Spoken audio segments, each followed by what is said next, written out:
ایک رات امیر المومنین حضرت علی مدینہ کی گلیوں میں لوگوں کے حالات جاننے کے لیے نکلے۔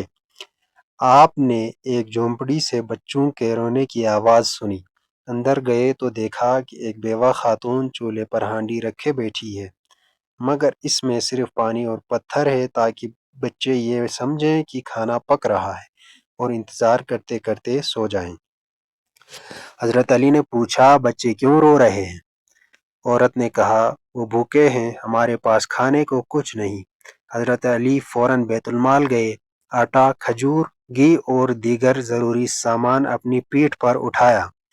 ایک ساتھی نے عرض کیا، مولا یہ بوجھ مجھے دے دیں۔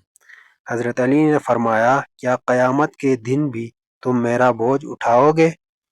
آپ خود سامان لے کر اس عورت کے گھر پہنچے، اپنے ہاتھوں سے کھانا تیار کیا، بچوں کو کھلایا، اور یہاں تک کہ بچوں کو ہنسانے کے لیے ان کے ساتھ محبت سے پیش آئے۔ جب بچے خوش ہو گئے تو عورت نے کہا، اللہ آپ کو بہترین جزا دے، اگر علی ابن ابی طالب آپ جیسے ہوتے تو ہمیں یہ دن نہ دیکھنا پڑتا۔ حضرت علی نے اپنی پہچان ظاہر نہیں کی۔ بعد میں جب عورت کو معلوم ہوا کہ یہی امیر المومنین علی تھے تو وہ بہت شرمندہ ہوئی۔ حضرت علی نے فرمایا کہ شرمندگی کی ضرورت نہیں، حاکم کا فرض ہے کہ وہ اپنی رعایا کی خبر گیری کرے۔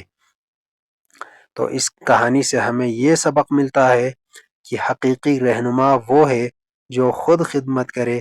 یتیموں اور ضرورت مندوں کی مدد اسلام کی عظیم تعلیم ہے۔